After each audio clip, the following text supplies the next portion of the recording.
there. Hi, We are the Dyslexia Duo. Each week, we sit down with amazing people, including top researchers and experts in dyslexia, powerful advocates, affected individuals, and more.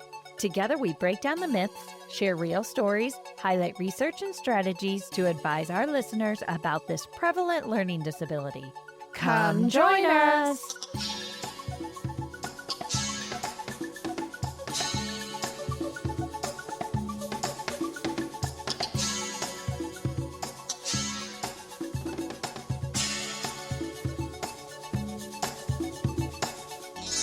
Hey, Melissa. Hey, Amy. So today we've got the triple threat, the Irish triple threat with us, I guess you could say. There was a big inaugural conference called the Right to Read Conference. Do I have that right, y'all? Right to Read Conference in Ireland. Yeah. And it was the kickoff year for it. And so I was on my LinkedIn, and I know Missy and I know Elise. And I was like, well, who is this Deirdre O'Toole that's with them? She's the person who put it all together. So I was so excited to see this happening. I worked with a student from Ireland, a 6-hour time difference, and he was a real funny kid. But anyway, so I kind of had that Irish influence already there for me, but I was so excited to see that our friends were joining y'all in Ireland. So let's start with Deirdre, or do you want us to call you Deirdre, D? Just go by D, it's easier. D, okay, go ahead and introduce yourself to our audience and tell us who you are, what you do, and kind of your role in this, and then we'll go to Missy and Elise. Well, my name is Deirdre O'Toole, but D is easier. Lovely Irish name that means sorrow. Yeah, I know. But I am a primary school teacher for the last 20 odd years, and I got really interested in literacy a few years ago, especially around COVID when all the webinars started coming out and I could see all of this stuff that there was, and I just threw myself headfirst into it. It was how I spent my free COVID time. Yes. And then I started a master's in literacy education, and after the first year I switched to a PhD track. So I took some time out of school to get that done, to focus on that. And that is consuming me at the moment, with a little break for the conference. Because, a PhD isn't enough. It just felt like I had to add more in by organising a conference. How many people were at the conference? We had 400. Wow. And Yeah, that's so for first one, it was fairly big. I mean, in my head, I was thinking something for about 100 people. And then we booked a venue that fit 200 people. And then we kind of saw there was interest. So we switched up to a larger venue. But even that wasn't enough. There was a waiting list of over 300 people. Wow. So we'll be looking at a bigger venue for next Yes. year. Well, we are. It gets a little bit trickier the bigger you get. Yeah. So I'm the chairperson of Right to Read Ireland. It started as a kind of a seed in my head a few years ago. I set up an email address, I bought the website domain, set up a WhatsApp group, but I didn't actually do anything with it. Then last October, I kind of took the plunge with the help of some friends, and we got it organised and pulled it off in March with some fabulous guests like Elise and Missy. Oh, that's so nice. All right. Oh, Missy's been with us before. It's really Elise has been with us before. So Missy's been with us 2 and 3 times before. So I think that's how that works. So Missy, just reintroduce yourself to our audience. I'm Missy Purcell, and a former elementary teacher turned advocate because my son could not learn to read in a public school setting. And just like Dee, it was COVID, honestly, that was for me the window into what was happening in my child's classroom and the kind of the missing piece of the puzzle for why he wasn't learning. I was watching it play out in live time, and that's when I really switched gears and really just began to learn everything I could, first of all, to help him. And then if you know me, it didn't stop there. After I helped him, then it just bothered me so much that there's children still stuck inside the proverbial burning building because of system issues. And so I wanted to change initially my district, and then I wanted to change my state. And now I just want to change anyone who will listen or who maybe doesn't want to listen. Change the world. Yeah. So just anyone who needs to know what it looks like to have a child who's being failed inside of broken systems. I want them to be able to learn and listen and hopefully change. Very nice. And then Elise has actually been on our speed dating ones before. Yeah, but not an official show. Not Yeah, so yet. this is her first official one, I think. So Elise, go ahead and introduce yourself to everyone. Well, thank you for having me. I was a teacher for 15 plus years, and then I started Express Readers, a decodable book company, turned publishing house in this last year or two. Oh, wow. And yeah, and as we published Lynn Stone's new book and Rachel Sorsel and the Lit Champs. Wow. Mhm. That's And amazing. we got a couple more little surprises coming, so pretty exciting. Wow. And then I started the Teacher's Table, which helps connect research to practice, really bringing together researchers and how that should look so our teachers can get a hold of it. And actually, that is how I met Dee. I had written her and said, your content is incredible and informed, and I would love to have some of it on the Teacher's Table. And much like with Missy and I, there was a fast connection. And so I felt just honored to get to go to Ireland. I think I said that 4,000 times.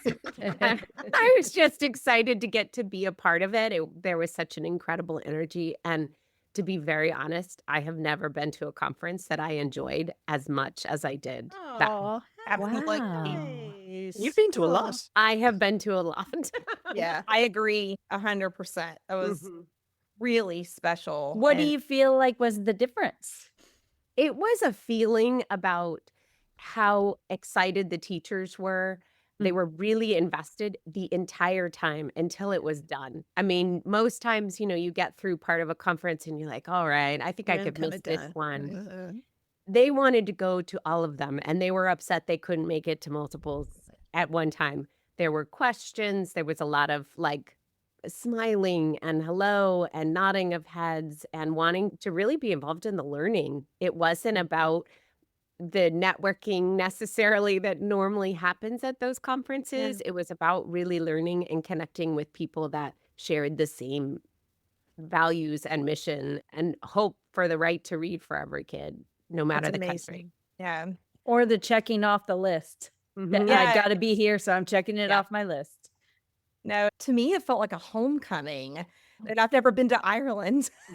but what I mean by that is that it felt like a big family of Yeah. people Yeah. who were all connected by this shared unified goal for every kid to learn to read and knowing that they needed knowledge to get there. And I felt like it represented so many groups so very well. Yes, it's the right to read, but you guys were so intentional about who you invited to speak and making sure that all children are represented in those conversations, including kids with dyslexia. Often you go to a dyslexia conference and a reading conference. You don't often get both in the same space. And so the fact that those conversations weren't separate was really beautiful to me. And just to get to sit around, you've got the speakers and the attendees and the chair. We're all just sitting around chatting and trying to solve the literacy problems and having really in-depth conversations around tea and dinners. I joked, like Elise said, there's always like a sponsored whatever where everyone has to run off. That's fine. I'm not knocking that. But here, the intention was to get us to keep talking and to keep being around each other. And you felt that. And so it felt like a family. It felt like you're having just good community. And I honestly didn't want it to end. It was, there's a great anticipation looking forward to it. And then the day of was just, it felt amazing. And then it was like, is it over? I was watching y'all and I was so jealous that I was left out. I was so jealous. I'm not going to lie. I'd be looking at your Facebook, looking at your LinkedIn going, I want to be there. But I'm so happy for a little jealous, but I'm so happy that this went down and that everyone got to experience it. I think a lot of times when people think about dyslexia or they think of it as a United States problem, an English speaking problem, but it is a global problem. You can be dyslexic in any language, right? And I think that's what people need to realize. So why do you think this global collaboration is so important for literacy and dyslexia and everything else right now? One of the things that strikes me often is we all have the same brain. Brains are the same no matter what country or continent you're in. Language is language. And some people have difficulties with language in different ways, whether it's DLD or with phonological processing, regardless of reading. Like some people struggle to learn names or place names or to pronounce new words or learn languages. So there's a lot of things that are common, regardless of what our spoken language is or our orthography, whether it's alphabetic or not. Right. It's interesting in Ireland because we have two languages. We have English and Irish. It's a Yes. national language as well. And all schools, all children learn to speak Irish. How well is a different story, but they all learn it. Yeah. So it can be difficult for dyslexic children to be learning those two orthographies at the same time. It's not something we've mastered yet. We can look to places like Canada where they have similar things going on, or South America. So there's a lot we can learn from each other. It's funny. Like I was saying earlier, I had a student, he actually was in Texas first, but both his parents were Irish, right? And then they moved back to Ireland. And so I was still seeing him. He used to come in person and I would see him virtually. And his mom had said, oh yeah, his Irish classes. And in my head, I wasn't thinking. I was like customs? Are they doing Irish customs? What's going on in Irish class? And it is, because when we went to Ireland, we went to go see them and we're on the rail and I hear English and then I hear something else. I'm like, what is that? We still get emails from the rail system out there because you had to give them their email. Yeah, so you'll see it on signs, as soon Yes. as you get to the airport, you'll see everything's in the two languages. So it is very much a part of our culture and our daily life. And there's a small number of people who speak it at home. So there are children for whom Irish is their first language. And then we have schools where the medium of instruction is Irish as well. But it's mostly English. Wow. Now, this might be a dumb question, and please forgive me. Is Mhm. Irish different than Welsh? Yes, very different. Very Oh, okay, different. okay. Yeah, it would be closer to Scots Gaelic. Welsh is, very different in terms of vocab and also orthography. Okay. Because I know that there's some similarities between Italian and Spanish that you can kind of hear some of the similarities. So I just wondered how Yeah, that. we have a very small branch on the language tree of the Celtic languages. Okay. Oh, Okay. Interesting. interesting. Okay. So, Missy, I know that you are a huge advocate here in the United States. And now that you've been to Ireland and learned, you're international now. So I just wonder, with that wonderful talk that you guys said that you were having there together as a family over in Ireland, what would you recommend for people internationally as well as here in the United States who are looking to start the advocacy journey, what they might need to do to push for systemic change, things of that nature? Well, one thing I think that struck me about the Irish conversation, which I think is a good lesson for advocacy in general, is that much like Dee said, there are similarities. Well, there's also been a lot of advocacy in the space done around the world for dyslexia. Yeah. And so one thing I see often in the world of dyslexia is when people stay like insular and they're not in community and they're not talking and they're not collaborating, is they tend to reinvent the wheel, which sets them back a little bit on the progress that's already been made. So I think the conversations that we have around, what did you do? What didn't work? Where did you start? How did you start to move the ball? Are there already organizations or people in your spaces that are already starting to do this? Those are great places to start because they may have already made some inroads, or if they didn't, that's still knowledge now that you have. And speaking to people who may be just a little ahead of you or a little further down the road where you can get a game plan is a great thing to do. I see this all the time where, you see the people reinventing the wheel and you're like, oh, we already have a solution for that. Or I look ahead to people who are way ahead of me and go, wow, look at you. We need to do that next in our state, like that. We are not there yet. That's actually a solution to a problem we're having. So I would say, build community first, identify your problems. Are these teacher training problems? Are these resource problems? Who's being impacted?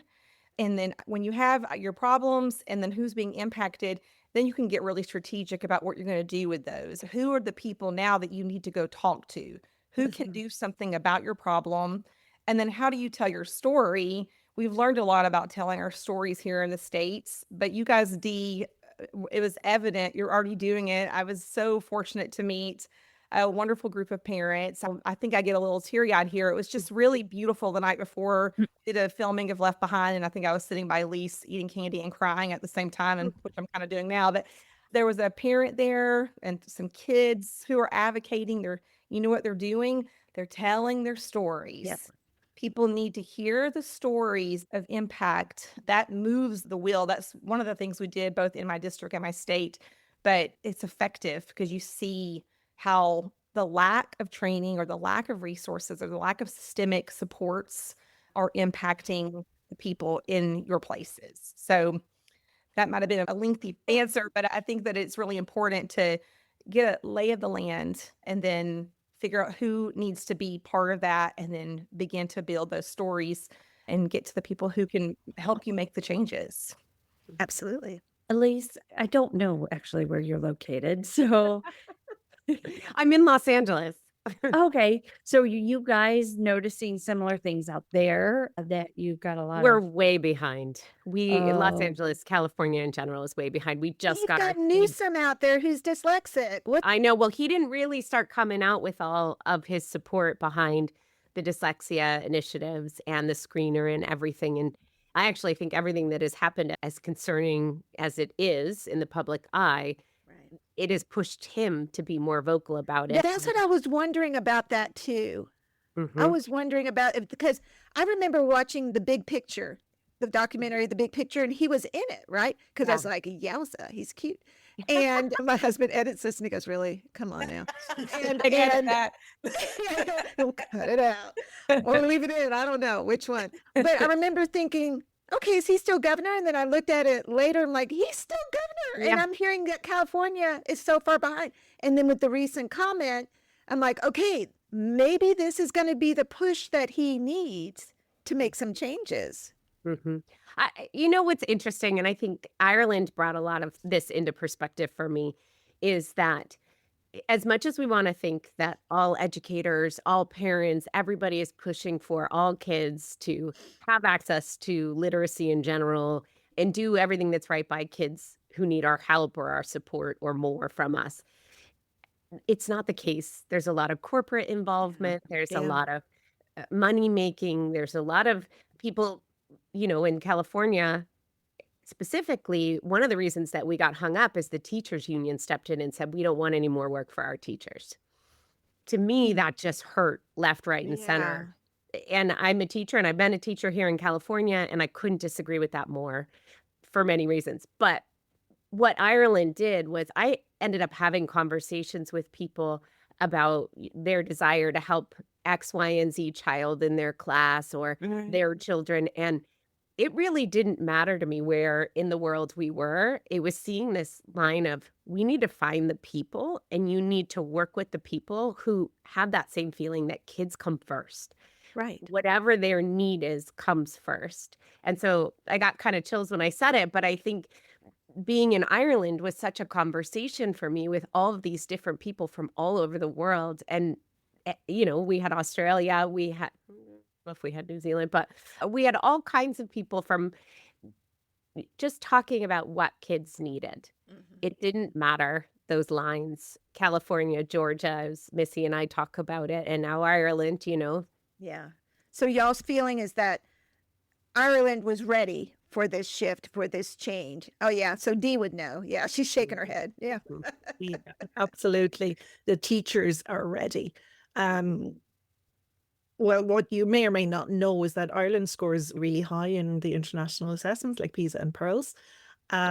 Like top of the English speaking world, like Wow. second to Singapore. Mhm. So you might think, well, then why would you bother thinking about this? Like, you don't need to do any better, but we really do. We have a really skilled teacher workforce, a very high caliber of teacher. To get into teacher training college, you have to do really well in high school. And you have to be proficient in Irish as well, very proficient actually. And then you do either a 4-year bachelor or a 2-year master's, and that is full-time in person. So the training we get is really good. So we're really good at teaching kind of the top 3 quartiles of kids. Yeah. So those kids get a really excellent education. But where we are failing, and I don't use that word lightly, we are failing the kids from disadvantaged areas and children with dyslexia. They are not getting the support that they need. And there is a significant gap between disadvantage and non-disadvantage that's, shown in all those assessments. And the dyslexic kids, some of them can get by, with their oral language capabilities, and they'll find ways to compensate. But there are others who are really not getting what they need at all. And, we've got 1 in 6 adults who are not proficient readers, and that's not good enough. You need to be proficient. You need to be able to get by, read your bus timetable, read your medical prescription, read a contract, fill in a passport form, whatever it might be. You need a certain level of proficiency. And 1 in 6 adults not having that is not good enough. And thankfully, a lot of teachers agree with me on that. And they know that there are kids in their care that they're not serving.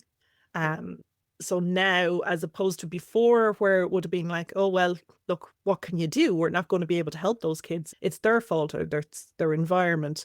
But now teachers are like, no, actually, I think I can do better for this child or these children. And that's what we're seeing. It's a movement from the teachers. In terms of the parents, I know Missy spoke about, parents that came to the conference, and we're only just starting to see that from the parents. I don't think they've come together. I think they're all probably quite isolated, but they're starting to come together as well. So I think if we can get the teachers moving and the parents moving, that's going to be phenomenal. So there's not an organized parent group in Ireland? Not yet. No, not to my knowledge. Okay, interesting. Are they associated with the International Dyslexia Association at all?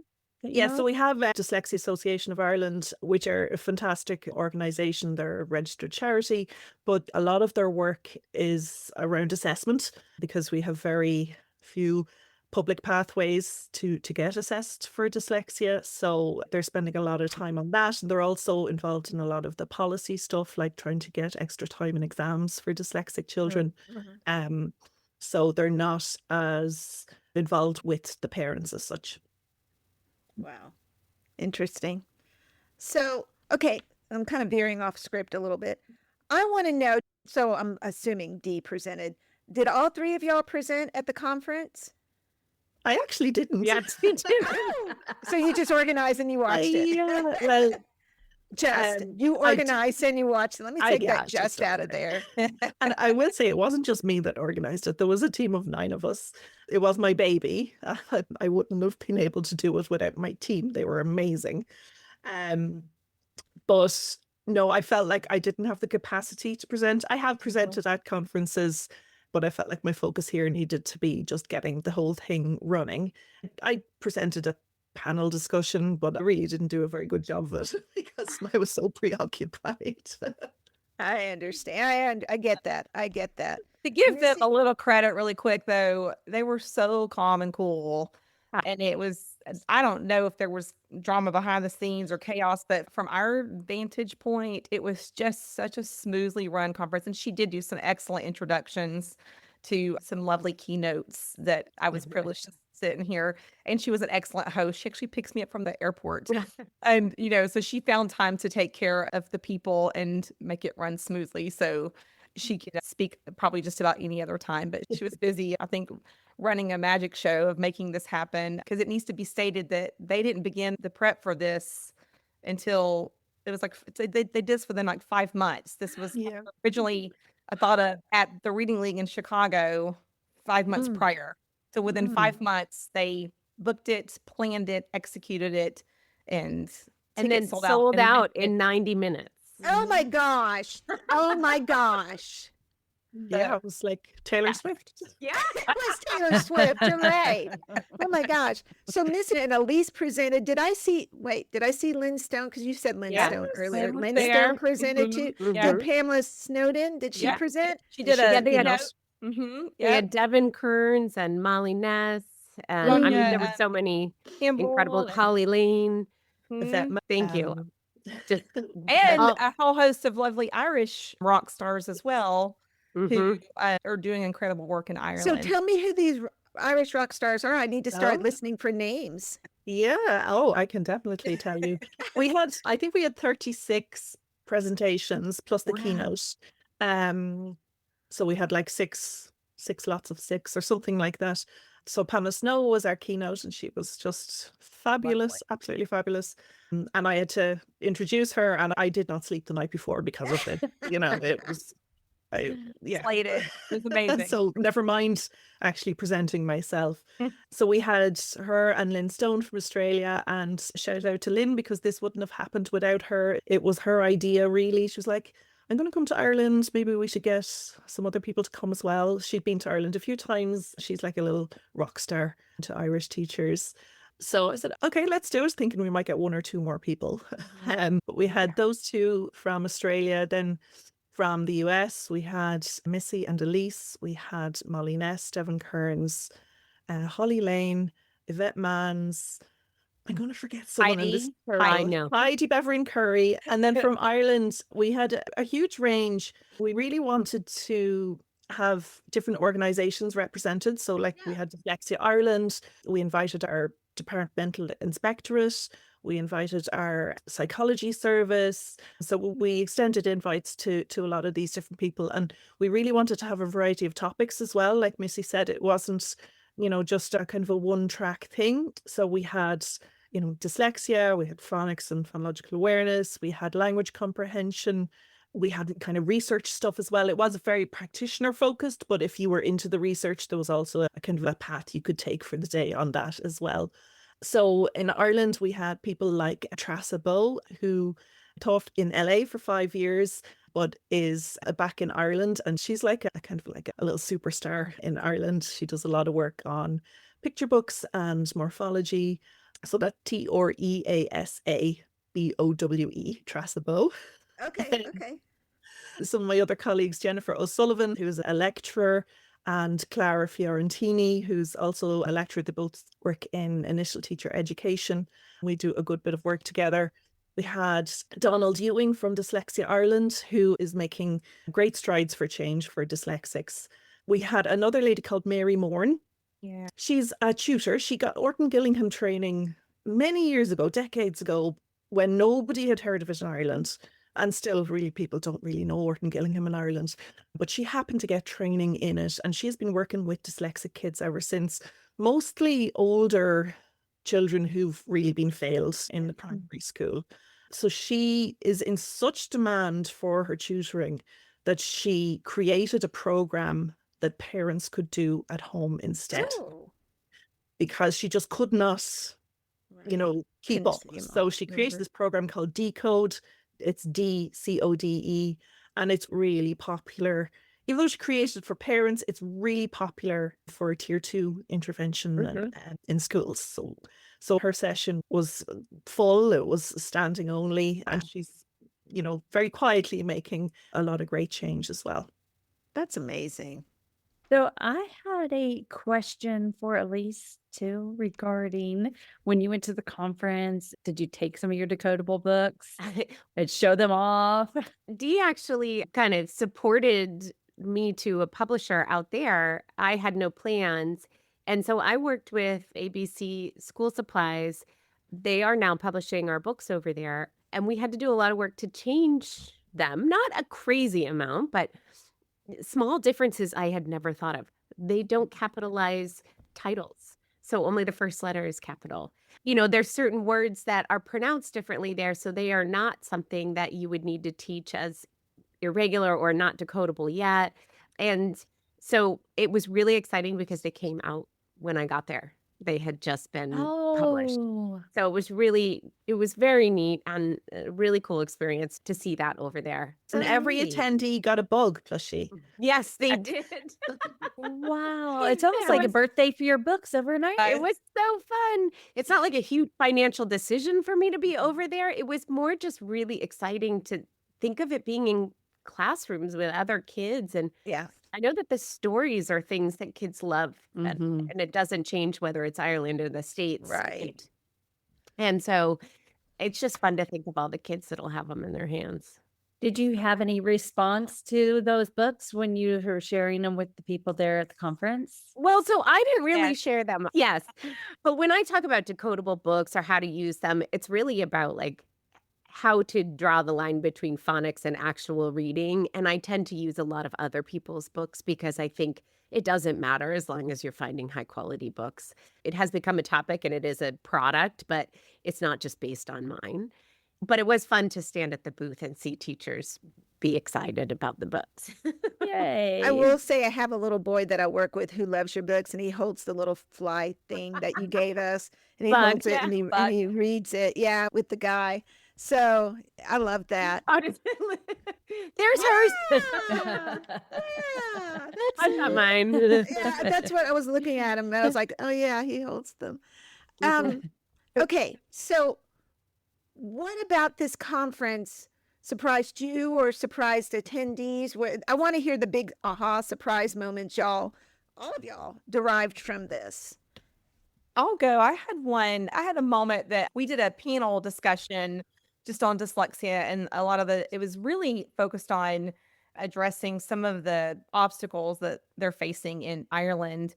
And what I love so much is, first of all, I later found out there were 21 dyslexia specialists there. So I thought that was really cool. And then they Yeah. reached out and, they want to do some collaborating and just talking more and learning, which I love.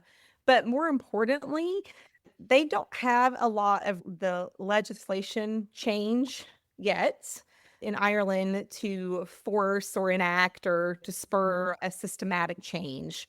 But you know what they do have that I think is stronger than any of that? What? They have a core base of teachers that want to do it. The people in this Yeah. space, I'll get emotional, but they were like, well, how do I help a kid in my system even when we can't evaluate them until this age? Or if the screeners are flawed, what can I do to identify some weaknesses and help them now? What can I learn to support this kid in my class? And so we talked about just something as simple as every teacher knowing the red flags of dyslexia so that well before a child's even identified, you know that the things you're seeing might be indicative of a kid struggling to learn to read or process language. And so knowing those red flags and just the fact that we were having that level of conversation over here in the States, the conversation is more like, oh my God, we have laws. Why are we not doing this? And who's in charge of implementing and the leadership failure? And you did that curriculum. Oh my gosh, why? And that screener stinks. And, it's just so, it's all these implementation obstacles that are created by legislation where they have a groundswell of desire to change that's coming from within. And I would bet money on this, that it's going to be more successful because the people that want the change are the ones in the classroom. Yeah. They're in the spaces and they're begging for this knowledge. And just think 400 people wanted to be there and 300 more, that's 700 teams. Ireland it's the size of one of our states, way smaller than Texas. I think it can spread pretty quickly. I think because all those teachers know somebody else or they come from different counties, right? Is that what we say?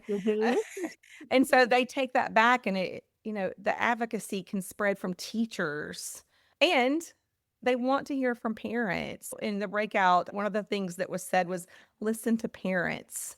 And it just was such a refreshing space to be in because in here I felt like we've had to be like, listen to me. And it felt a little more like at least the people in this space, this core, I would call them your core group of change. They really do want to do this. And I'm excited to see this grow and expand. So for me, this was hope and maybe a way that we can get other countries to start this change if they haven't yet is start from the people from within. Don't you think it's so sad because of where our country is? I think that there are more teachers than not that have the same heart, that have that same passion, but are constantly shoved down, told no, told, nope, we're going to do this because we bought that curriculum. We're going to do this for 5 years and then we're going to change it on you again, just as soon as you start getting comfortable. This is what's happening to our education system in America. And it is, in my mind, criminal.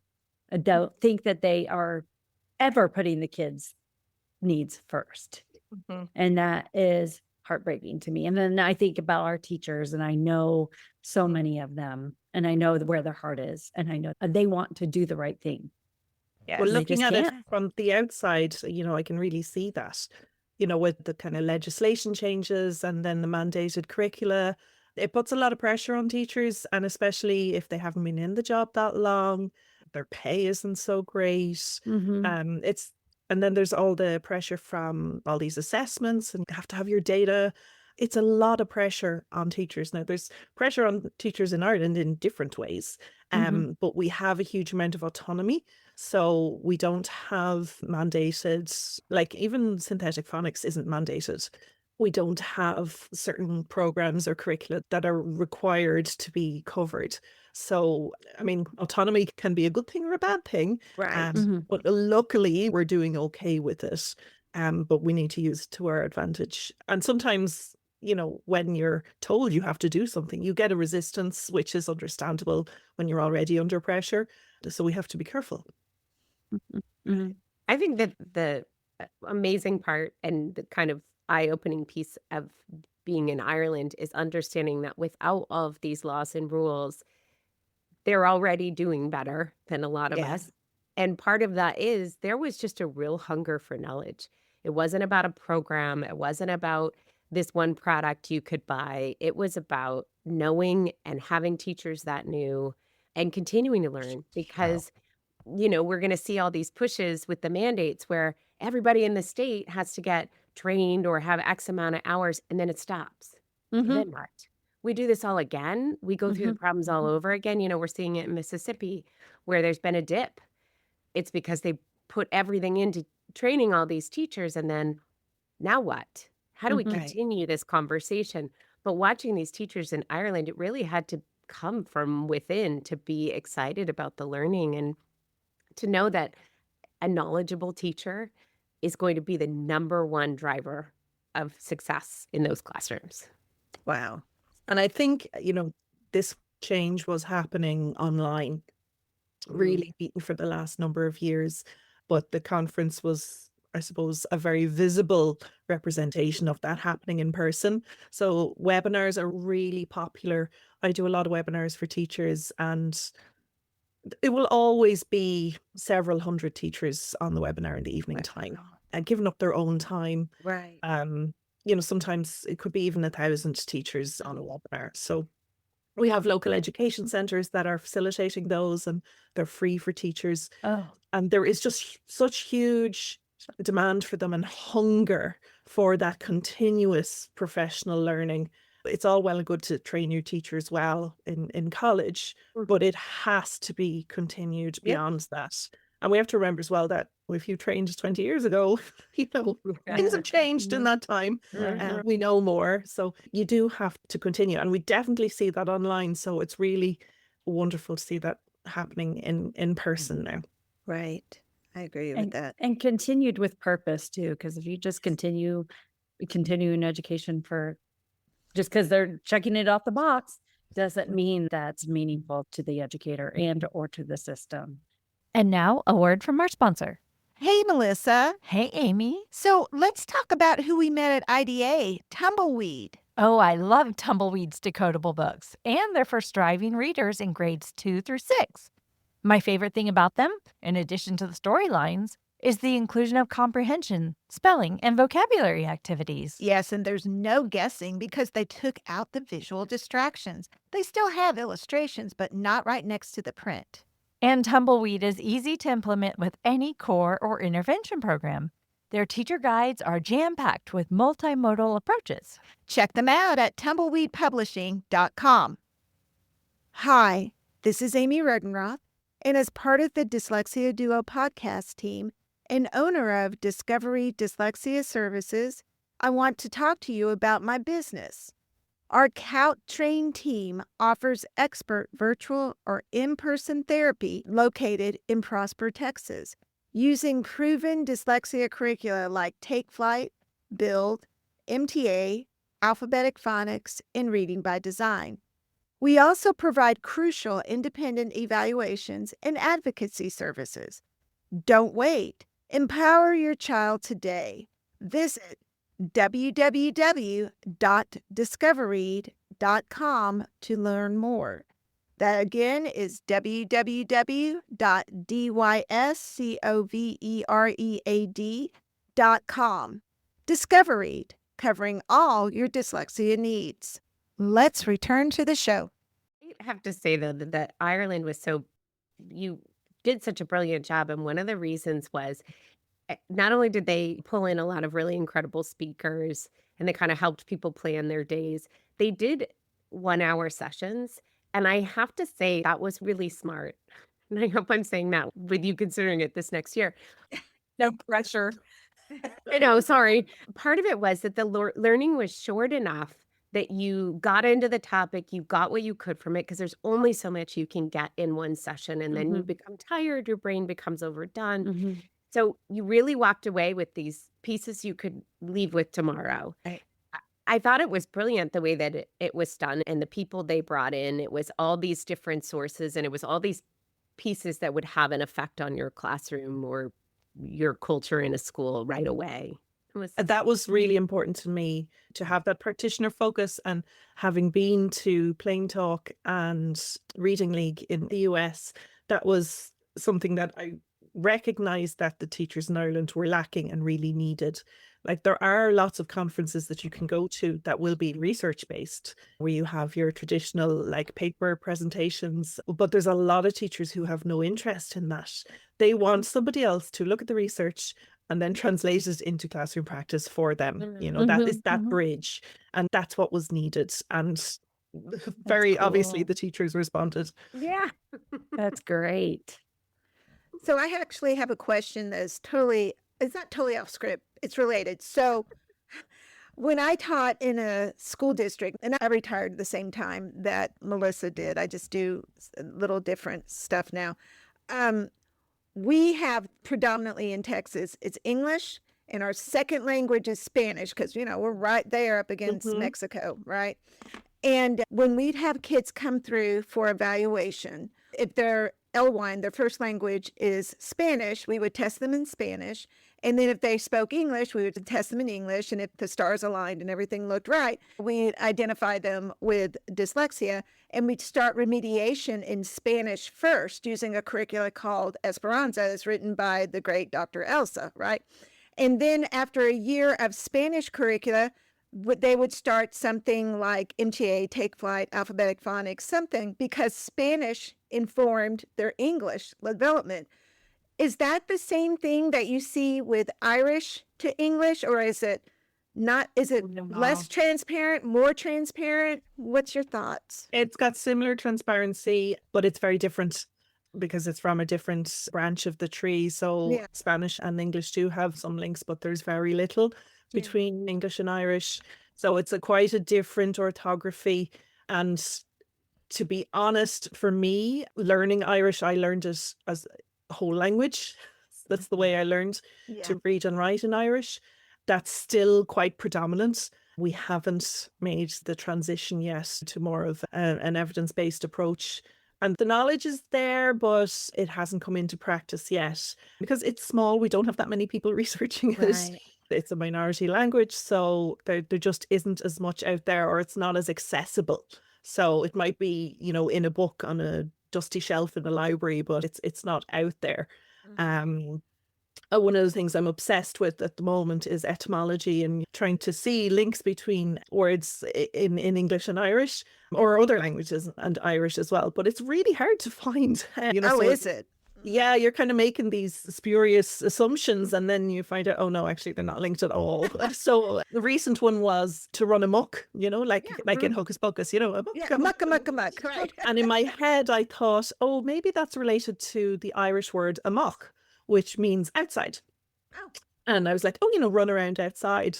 So I looked it up, but no, running amok actually comes from Portuguese, I think, and it's to go on a killing spree.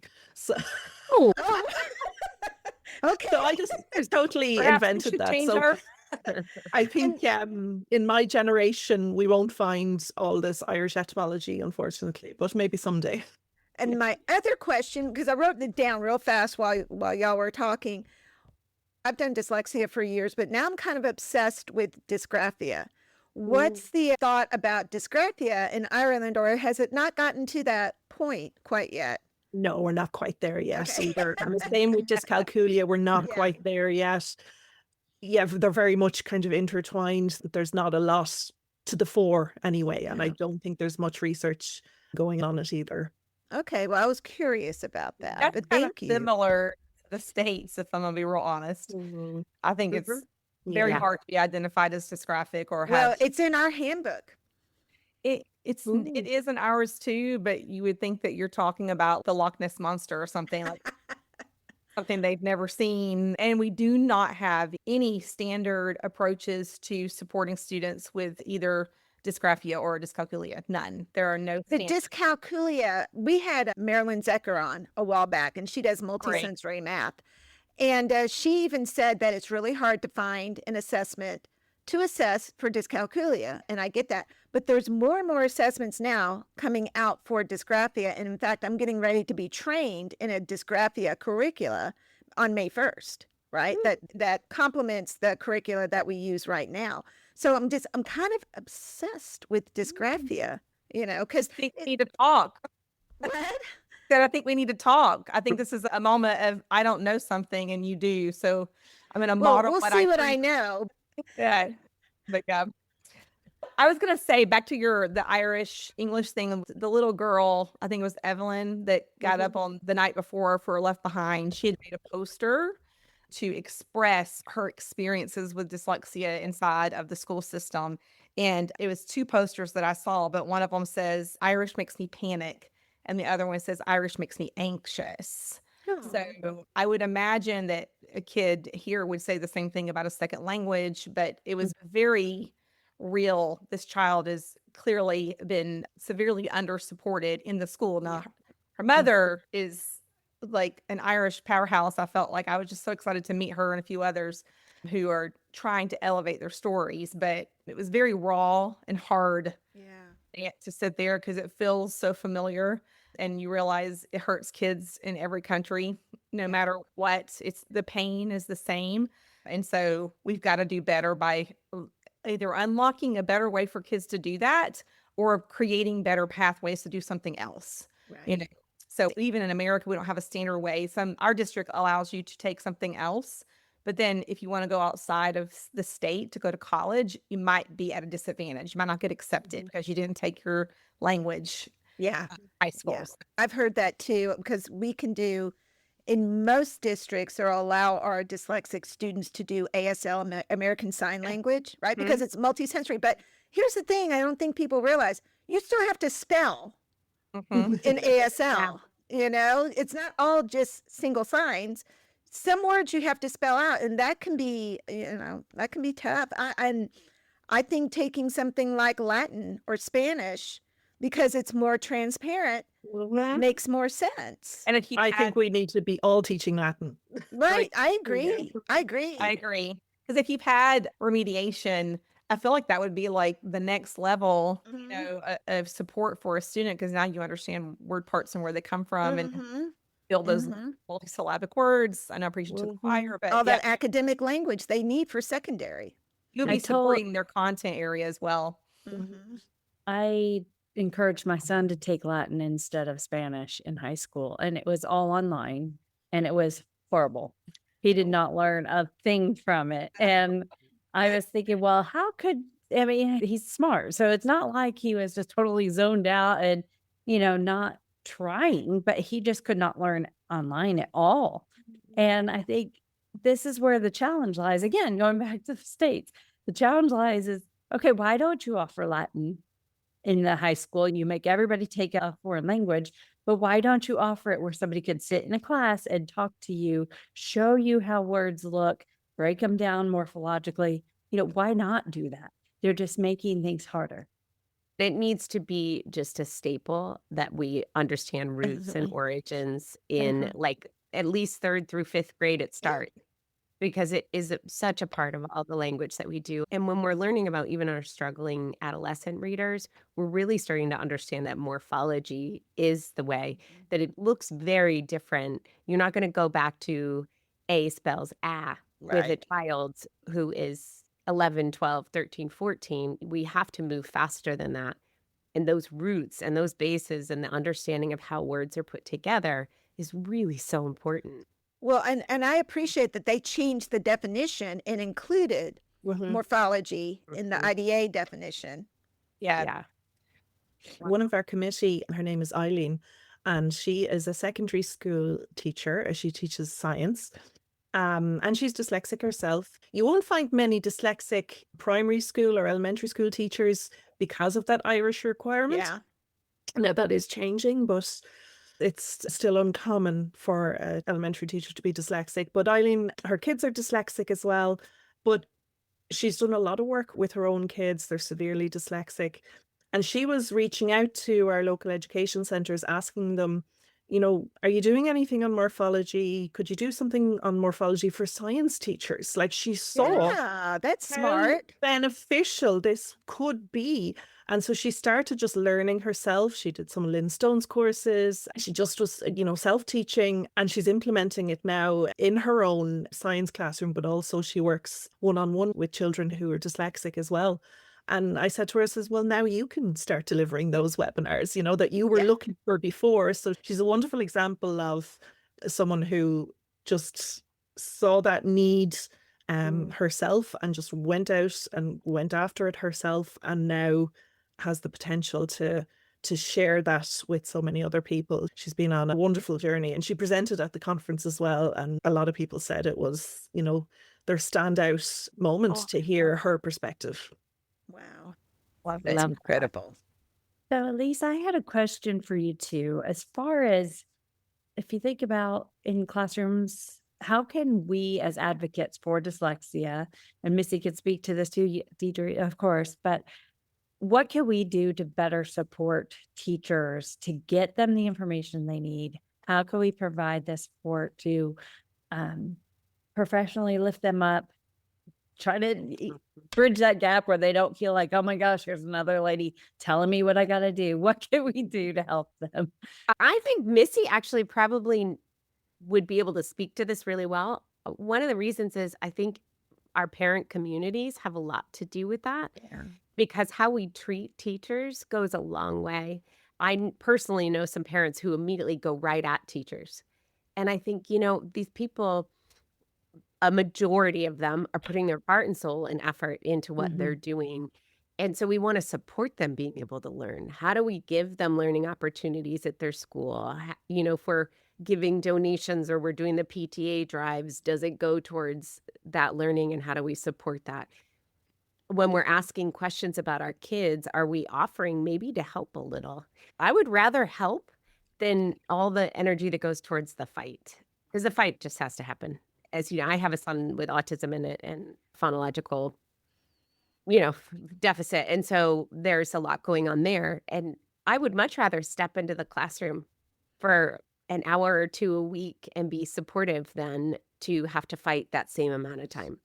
So it's how do we help support our teachers? Yeah. No, I would agree 100%.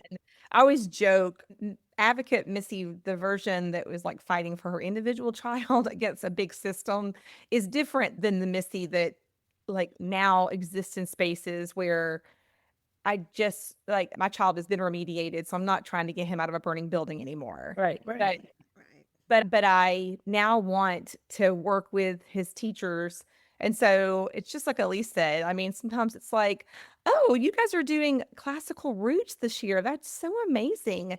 I happen to know a girl who does trainings, and I would love to scholarship a few teachers for that morphological course, because I think it would really just make this so much easier for you guys to implement. I know this is a really big, heavy lift. Or I do a conference every summer with Learning Ally. And so they'll give me codes, and I'll be like, hey, we could get a couple of teachers to come. And there's a variety of topics that all the teacher track on, like how to support learners, how to create safe spaces. I could handpick a few of those that you guys all might need to visit. So is some of that because I have still been hurt a little bit and see a need? Yes. But I know that I'm going to get a better result by trying to offer solutions and to work. And as a former teacher, I'm very sensitive to the fact that I wouldn't want someone coming into my classroom, especially when I wasn't at a point where I had the knowledge I have now, in railroading me or trying to catch me. I'm going to take that helpful reach out versus the attacking reach out. And I think that applies for advocacy in general. If you really want to see change, there's a difference between calling out truths and burning bridges. Right.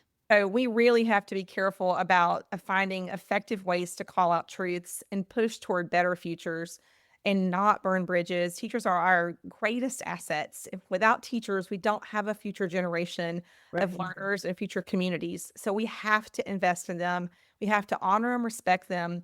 And the few that maybe aren't getting it right consistently, don't speak for the whole. And so we have to find ways to really support and lift them up.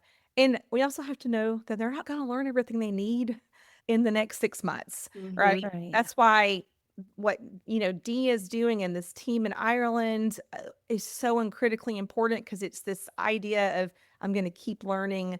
And maybe this year when I went to the conference, I learned about my weak spots. Like I spent a lot of time learning about morphology, and maybe next year I'm going to be spending time about something else. And I'm going to dig deeper.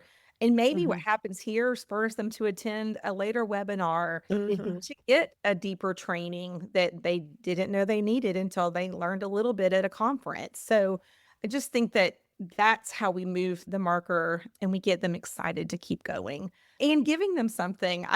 Elise is going to laugh at me, but I've literally sat in IEP meetings before and someone's like struggling with teaching a kid to read. They don't have a book. And I'm like, I happen to have one in my bag, and it's, would you like a free one? And then I'm like, hey, Elise, can you send this teacher some free books? And so I gave her, you'll laugh, the last meeting I was in, it was actually an Irish copy, and they were trying to scan the QR code, and it was taking them to something in Ireland. And I was so confused for a minute. I was like, oh, that's an Irish copy of Express Readers. So, but like giving free things or being that person that's like a resourcer of just free knowledge and helpful knowledge, you make friends that way who are going to just be almost in the trenches with you and pushing for change. So That's such a smart response. It's such a smart action. I love that. I have a follow-up for Dee too, as far as financially. In America, we a lot of times feel like in classroom teachers, we have to support financially our classrooms because the school just doesn't fund certain things. Is that the same thing that happens there, or do you guys financially have the teachers back? Oh, that's a loaded question. So every Easter, the teacher unions get together for their annual Congress. And this is one of the things that we were shouting about last week was increased funding. So the way the funding works is we get a certain amount per child per year. So it's like a capitation grant. So depending on the size of your school, you get a certain amount of money. So larger schools sometimes can have more money than small schools, which is a bit unfortunate. The one good thing though is in disadvantaged areas, there's more money allocated and smaller pupil teacher ratios. So, quite equitable in that way. But how the money gets spent varies hugely from school to school. So some teachers really do have to dig deep into their own pockets. For example, at the conference, I know that most of the teachers paid for the ticket out of their own pocket. So we really tried to keep the price as low as possible. So it was €100 for the day, which I think is pretty good for a full day conference. For what they got, I think they got good value, and they got fed as well. But and tea breaks. So there were some principals who purchased several tickets for their staff or reimbursed people who bought the tickets, which is fantastic. But not every school principal is in a position to do that, depending on what funding they have. We don't tend to get things like donors choose or anything like that. We don't tend to get those kind of donations that Missy was talking about. That's not really something that happens. So it's something I'd love to see. Need to find some rich people with dyslexic in their family maybe and try and push them for a few quid. Funding is definitely an issue. We have those local education centres and they do get funding and they're there to support teachers, but they don't get a whole lot. So they have to charge for things sometimes as well. So they might charge like €5 for a webinar if they got someone that they needed to pay more than the norm for. But that's still keeping it cheap for teachers, but that's still coming out of teachers' own pockets. And then there's very few kind of funded postgraduate courses as well. So like my PhD is fully self-funded. I'm not getting anything for it. And even when I go back to school, my salary won't change or anything. Oh, it won't increase Um, because you additional degrees, really? Oh no, which is quite annoying, but Because it in is what it is. America, the minute you turn in that degree, you get your pay raise. Mm. I remember being so Right. excited. Right. Yeah, got my master's and I'm like, yes. I actually couldn't get a job because I had my master's in California when I came back.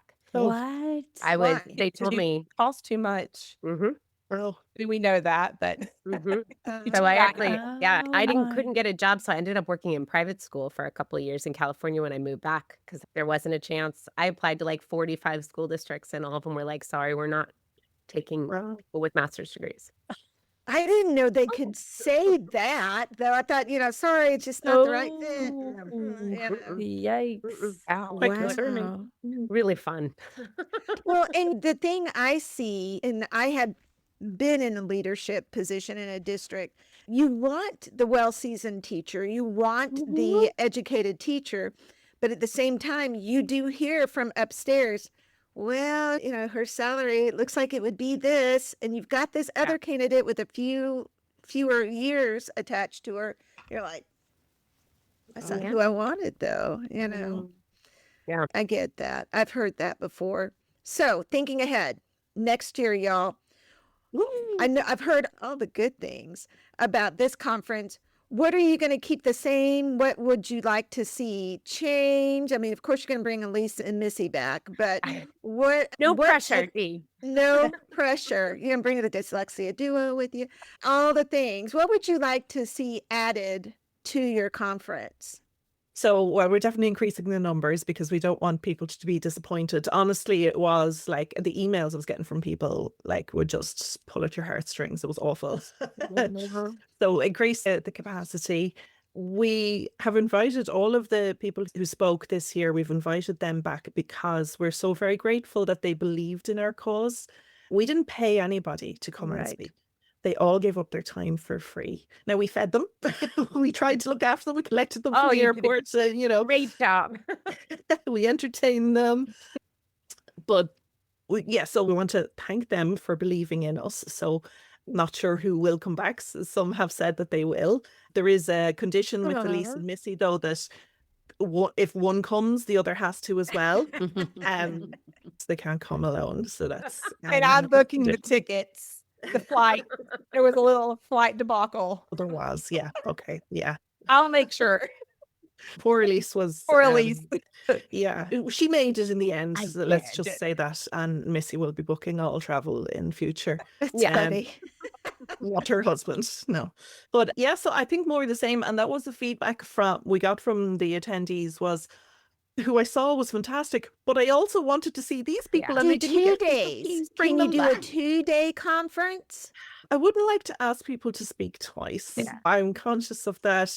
That would be ideal for the attendees, that you'd get an opportunity, that you wouldn't have to miss out on somebody. But I think it's a lot to ask speakers to do that.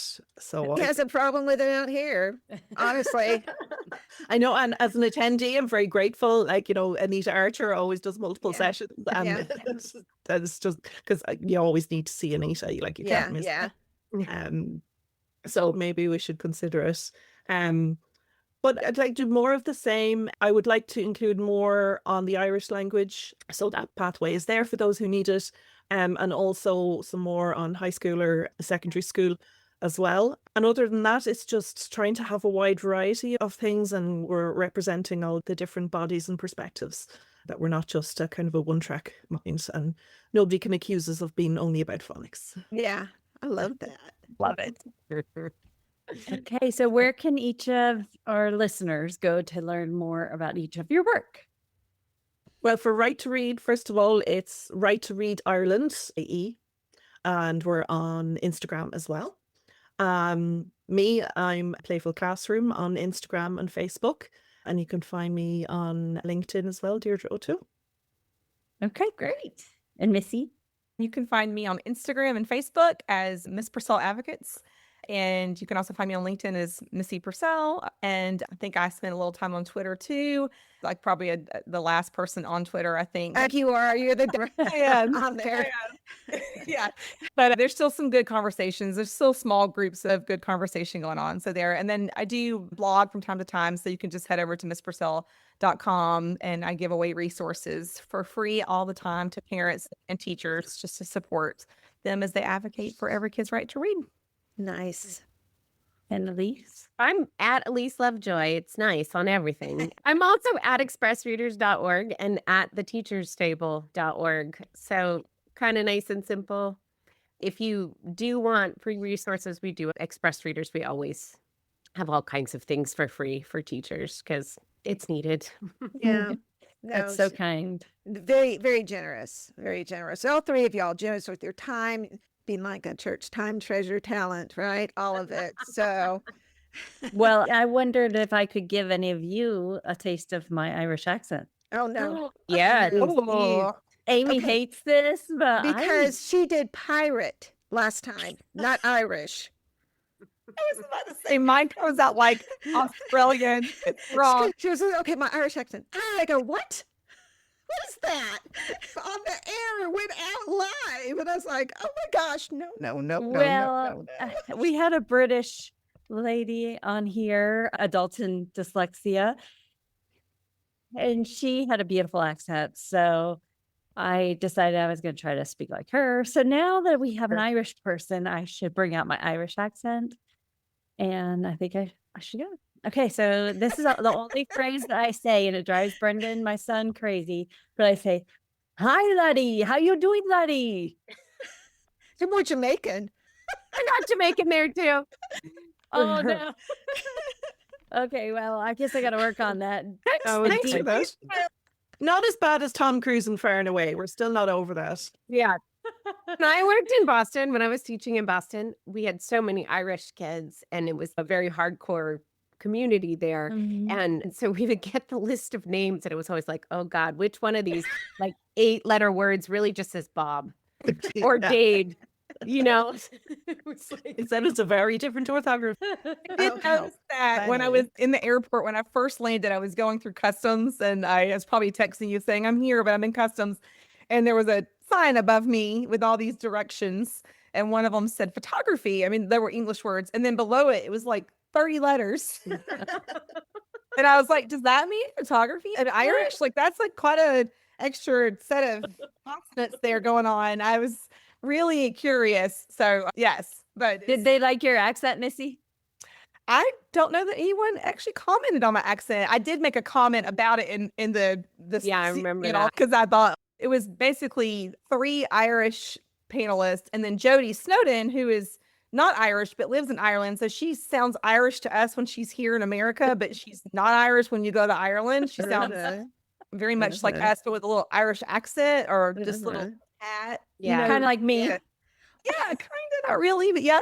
And then there's me from the South, like the most stereotypical American you could have over here is like, hey, y'all, you know. So it was very clear that I was not the dyslexia, you know, from the native land. So, yeah. But That's I fun. actually think the Irish people, all of them were so wonderful. welcoming. Well, And I love the sense of humor is very much like, I was so grateful because I tend to use humor when I speak. Yeah. It helps me to make sure that everybody's engaged as well. Like Right. there's an obvious response if people are getting what you're putting down. And so if you use a little laughing, it makes it really easy. And I was like, oh, thank God they all get my jokes. I do feel like we laughed a lot. A lot. And we had wonderful treats. All in the Caterpillar was my favorite. Aw. Chocolate cake and some Irish spirits. And the gummies are better over there. Yes, literally everything. Mhm. Wonderful. Wow. Yes. It was awesome. Fish and chips, highly recommend. And I mean like regular gummies, by the way, like not like I was like, you where are know. you going there, Elise? I was Sorry. actually like, oh, okay. No, Yeah, she is California.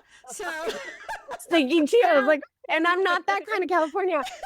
Like their actual gummies are taste better. You don't have the preservatives. there, yeah, I know what you're Oh. talking about. There's a place out here in Texas. It's a little, Sorry. I don't remember what it is, but they sell the pure gummies from Like Europe. the Haribo. Yeah, I know what you're talking about. I know what Yeah, you're so talking the Haribo in the US is completely different Different. ingredients. Yes, than it does in yes, Europe. yes. Mm. Yeah, it's, oh, I know what it was. It was I know that. Norwegian gummies. Oh. And evidently they do have a different taste because I ate them all and Yeah. nobody got a chance to have any. But, you know, they were good. I brought back a lot for my husband because he Did loves ya? gummies. That and the chocolate. I thought I The brought chocolate. a ton back, and then it was on the counter. I was like, "Children, come hither," and it was gone in like 24 hours. Like, like Wow. literally, they ate it all. I think I got like one bite of it. I was so like, "Oh, you like the Irish chocolate? Okay." It would have been nice if you left a little, Yeah. you know. Well, it's Yeah. okay. We can go back next year. There you go. And I'm Well, gonna y'all, pack better. we have a lightning round. We didn't do this in the past, so Oh. we have lightning round questions now. So don't think, just say it. You Okay. ready? All right. Anyone can answer this. One word, or all three of y'all can. One word to describe the Ireland conference experience. Joyous. Vibe. Lovely. Oh, I love that. Okay, one thing every teacher should stop doing tomorrow. Running records. I was gonna say reading Oh. recovery. Oh. Leveled readers. Yes. Oh. All right. I think this is going to be a pretty uniform thought. One thing every teacher should start doing tomorrow. Structured literature. Creating safe spaces for every learner. Oh, there you go. Morphology. Yes. Very good. Very good. Love it. Okay, Irish educators in one word, D. Dedicated. That was my word. I'm sorry. Dedicated. Brilliant. Oh, I love it. All right. Parent advocacy, powerful or essential? Yeah. Yeah, I think it's kind of hard to eke out that one for sure. Both. Okay, so how about this one? My favorite. It is. Early bird or night owl? Night owl. Night owl. Early bird. Early Oh. bird. I'm a little cranky in the morning. I talk about it a lot. So very much night owl. You talk about how cranky you are in the mornings. At nighttime, when I do finally crash, Elise Oh. can tell me. So we are roommates. We are always roommates. Somebody the other day was like, "You still are roommates when you go places?" I'm like, "Yeah, we are." Conference I'll be buddies. talking to her at night, and all of a sudden there's a little light snore. I'm like, "She's gone. She's done." But then remember the morning I got up and I got up and I opened the windows. I'm like, "Okay, ready?" She was like, "Okay, Elise, no." Like shining the sun from straight from the sun. And she's like, "Good morning." It must be the name, Melissa's. Like, I'm exactly the same way. That's funny. All right. One more for everybody. Finish this sentence. Every child deserves what? The right to read. A knowledgeable teacher. I shouldn't have gone last. Damn it. Both of you. Every child deserves a teacher who cares. Very I good. agree. I can't tell you how excited I was that all three of y'all could coordinate schedules to do this because ever since I was seriously green, Irish green with Indy that y'all were out there. But I was like, I really want to hear all about it. So I was actually kind of waiting. Maybe I should wait for a teacher's roundtable meeting and listen to that. And I'm like, no, darn it. We have a podcast. We can pull them all on there. So I'm just so excited that this worked out. And I know that this was such an impactful conference. And I'm eager to see what next year brings in the following years after that. Me too. Me too. I just want to say there's a little imposter syndrome happening here because, of course, he brought us in and really her and her team. I can't even begin. The whole feeling the whole day, they were just kind and supportive and helpful and excited and funny. And it was just feeling grateful to get to be involved. So I felt a little bit badly being like, yeah, I'll be on it about Ireland. We got taken care of. Well, So- 3 weeks on and I'm still buzzing. You know, Yeah. it was way better than I could have imagined. Awesome. I Awesome. love it when I'm just scrolling and recently there was the newspaper article and it's like, oh my gosh, we're still celebrating. This is exciting. You know, the knowledge of this is spreading. So yes, I would agree with Elise. We did not plan this. We were just very fortunate to go and be there. And I am so grateful that we were there the inaugural year to kind of experience Mhm. that. Yeah. So we'll be able every year to see, hopefully, like, what's it like this year and how are we getting better and who's doing this? That just to be a little bug on the wall, I'll use bug instead of fly, is just phenomenal. And I would like to reiterate, they did it in 5 months, guys. I know. They pulled off what some people spend years Mhm. planning. And this was like top-notch speakers and content and experiences. So, I mean, I think that just needs a strong little exclamation Yeah. point. Well, we were so fortunate that the speakers said yes and came, and it was wonderful to have the international perspectives, even on our dyslexia panel where we had mixture, and then we had some really great sponsors as well, like Teachers Table and Express Readers, that really made it possible and accessible and affordable for teachers. And I just want to add as well, like, we're very selective about our sponsors. We're not just inviting any old publisher to come. Right. You know, you have to align with our mission. This is about evidence-based practice. So yeah, just wanted to get that in there. I love that. Awesome. That's great. All right. Well, we're going to go ahead and sign off. So this is Amy, And Melissa, and we're the Dyslexia Duo. Until next time. Bye. Bye. The Dyslexia Duo hosts are Melissa Dean, And Aimee Rodenroth. The producer is Greg Rodenroth. Dyslexia awareness is so important. Please share with your friends, family, and anyone who needs to know more about dyslexia.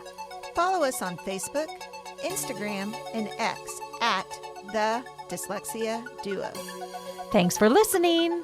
Bye. Bye.